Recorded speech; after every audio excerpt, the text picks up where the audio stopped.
Falta uma semana para a estreia do Fluminense no Mundial de Clubes. 7 dias. Mas amanhã, terça-feira, dia 12, já começa o Mundial. E você vai acompanhar tudo aqui no canal Sentimento Tricolor comigo, tá? Planejamento do Fluminense para o Mundial. Tá todo feito, o Fluminense embarca nessa terça-feira, vai disputar o Mundial. Se Deus quiser e assim permitir, conquistaremos aí o maior título da nossa história.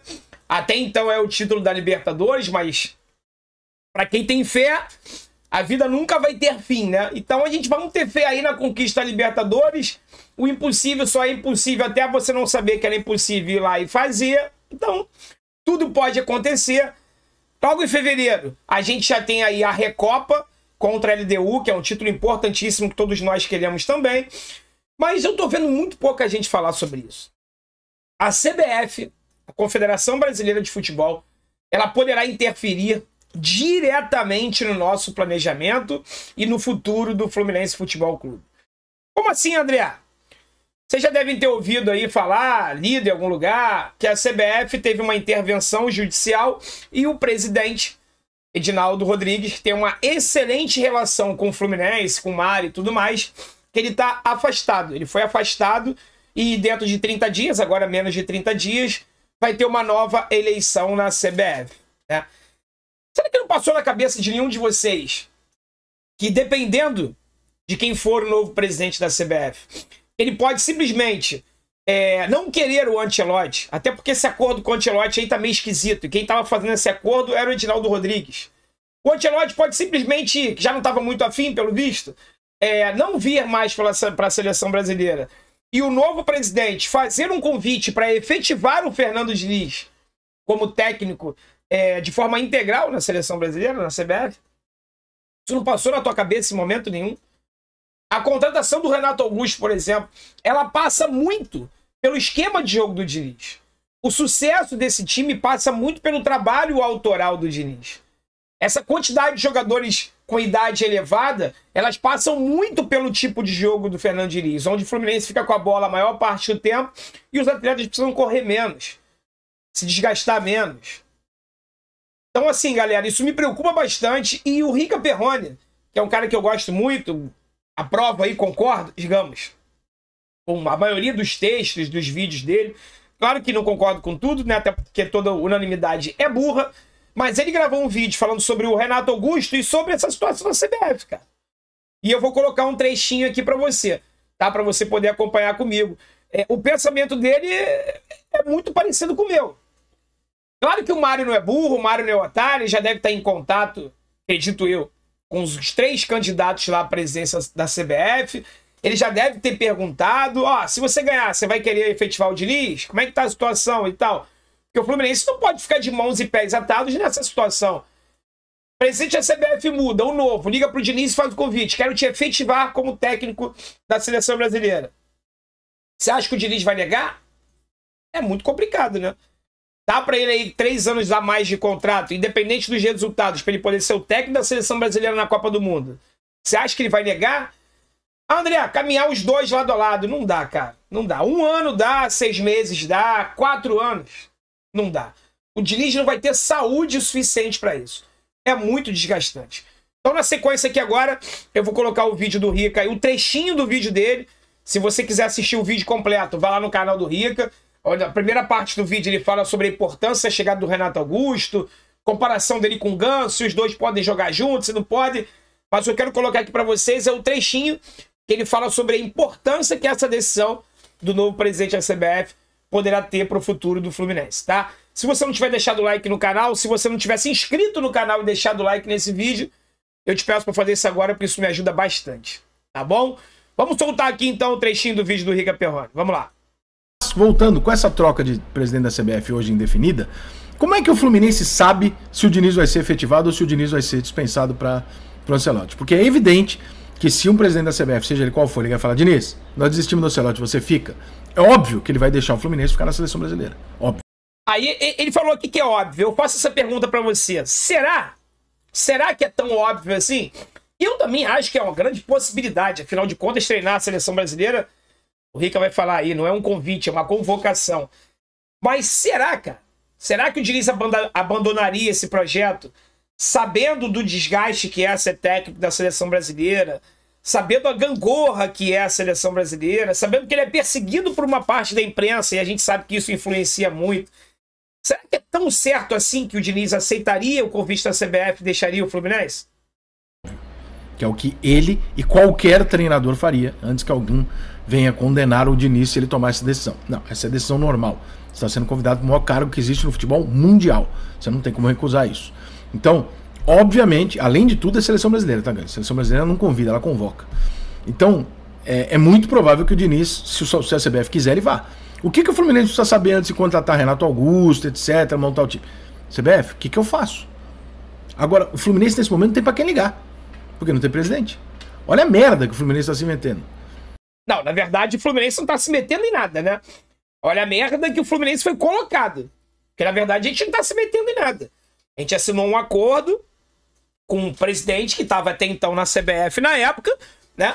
E aí, esse presidente sendo afastado, a gente fica numa situação muito delicada. E é justamente isso que me preocupa. Agora, o Fluminense não tá se metendo em merda nenhuma. Colocaram ele no meio dessa sujeirada toda aí, né? Então, olha que situação difícil do Fluminense na hora de contratar um Renato Augusto da vida. Por mais que seja um jogadoraço, você sabe que essa contratação está diretamente atrelada ao estilo de jogo do Diniz. E aí, de repente, você pode, daqui 30 dias, alguém dar um telefone e falar: Diniz, eu quero você em definitivo, larga o Fluminense agora. O Diniz vai largar. E ainda vai falar: ó, é melhor largar no Carioca do que largar vocês no meio do Brasileirão, com toda razão. Então, você vai ter montado um time, renovado contratos, etc. Então, neste momento aqui, cara, eu acho que o Mário, o presidente do Fluminense, deveria ligar para esses 3 nomes que eu falei, né, que são os mais prováveis, e ouvir deles em off, falar: irmão, o que você quer com o Diniz? Qual é a tua ideia? Porque se você não me der uma ideia do que você pretende fazer, eu não sei o que fazer aqui dentro. Porque realmente o Fluminense vai ficar numa situação filha da puta. Se ele monta um time pro Diniz e contrata o Mano Menezes, ele tem um estilo de jogo completamente fora. Ele vai queimar jogadores que ele gastou, né? E vai usar outros que ele não estava usando, mas ele vai queimar jogadores caros que ele gastou. Então, cara, a situação do Fluminense, pra mim, é uma das mais delicadas nesse sentido, porque ele não sabe qual é o treinador. E o treinador é absolutamente a base dos reforços que o Fluminense está trazendo.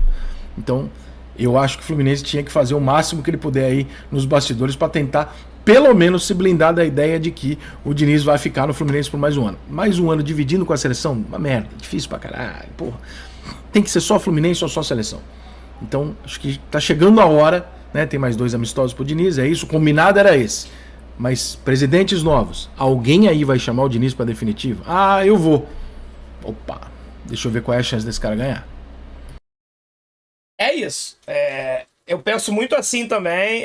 Volto a dizer, pessoal, o Mário não é bobo, tá? O Mário não é bobo. Com certeza ele já deve ter feito esses contatos. Inclusive, ele fala no início do vídeo aí, tá? Um desses possíveis presidentes da CBF é o André Sanches, ex-presidente do Corinthians, tá? Que é totalmente envolvido na política do futebol e na política mesmo, política nacional, tá?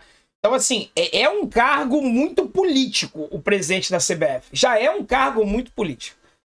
Tá? E o Rica também fala no início do vídeo. E quem elege os presidentes das federações e tal são os próprios clubes.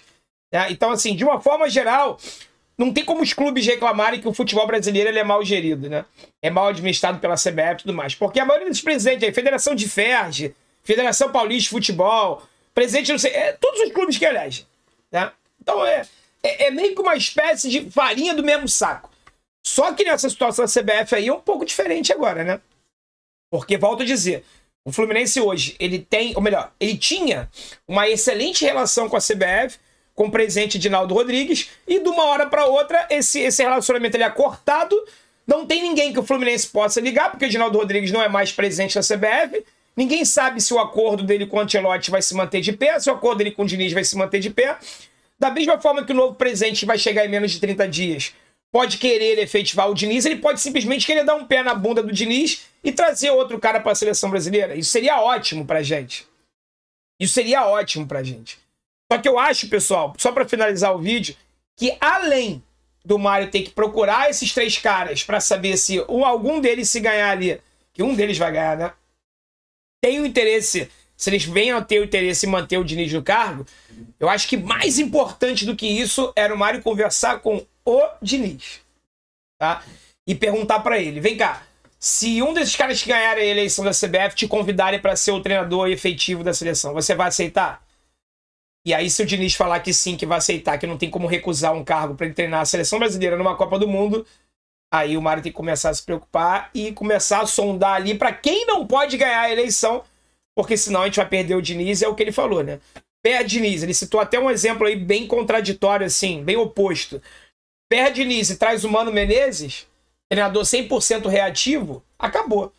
Pouquíssimos jogadores desse elenco aí encaixariam na forma do Mano Menezes jogar. Por exemplo, é só um exemplo, tá?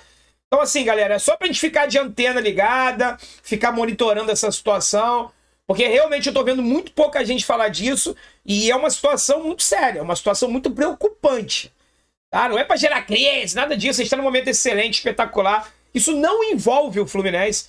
O Rico até chegou a falar ali, né? Olha a merda que o Fluminense se meteu. Não, o Fluminense se meteu em nada. O Fluminense tá no meio dessa situação. Ele, quando aceitou o acordo lá atrás, não tinha problema nenhum, não era merda nenhuma. Né? Dividiu o Diniz ali com a seleção brasileira durante um ano, o Mário chegou a falar, ou era isso ou eu perdi o treinador. Então eu preferi tomar essa decisão, por um ano. Agora, essa situação toda que aconteceu aí é completamente inesperada. E o Fluminense está no meio desse furacão. Só que a gente pode ser muito prejudicado com isso ano que vem, tá? Vamos torcer para que não. Vamos torcer para que o novo cara que entre na CBF aí, que seja o novo presidente da CBF, deteste o trabalho do Fernando Diniz, não goste do Fernando Diniz. E o primeiro ato dele quando assumir a seleção é dar um pé na bunda do Diniz. Tira o Diniz da seleção. Aí é ótimo. Aí ele fica 100% focado aqui com a gente para a temporada 2024, que vai ser dificílima, tá? É mais difícil se manter no topo do que chegar até lá, tá? Então a gente chegou no topo, conquistamos a Libertadores, o principal título do continente. Ainda podemos conquistar o título mundial. É difícil pra caramba? É difícil pra caramba, mas é mais difícil se manter lá em cima. Porque tu imagina, ganhamos a Libertadores e o Mundial. Olha a cobrança que a gente vai ter em 2024. Imagina, perdeu o Carioca. Tipo, ganha o Mundial, não ganha o Carioca. Entendeu? Não ganha a Recopa. Então, assim, a cobrança vai ser gigantesca, e tem que ser mesmo, tá? A partir do momento que a gente conquista coisas grandes, a gente quer continuar conquistando coisas grandes. Com o Diniz, o caminho é muito mais facilitado. Sem ele, rapaziada, eu não consigo nem pensar. Claro que o Fluminense vai continuar, vai seguir. Eu digo em relação às características dos jogadores que nós temos, tá? Eu não consigo nem imaginar qual seria o treinador que poderia dar continuidade a esse trabalho que não seja o Diniz, tá? Eu não vou pensar nisso, não. A preocupação agora tá nesse novo presidente da CBF aí, qual decisão ele vai tomar, tá bom? Mas eu confio, o Mário tá na presença do Fluminense, não é bobo, muito pelo contrário. Ele vai conseguir conciliar bem essa situação aí, no final tudo vai dar certo. Eu acredito, beleza? Mas deixa a tua opinião aqui nos comentários, quero saber muito o que tu pensa sobre isso, tá legal? Fique com Deus, galera, até o próximo vídeo, forte abraço, saudações tricolores e vitória, Fluminense! Falta uma semana pro Mundial.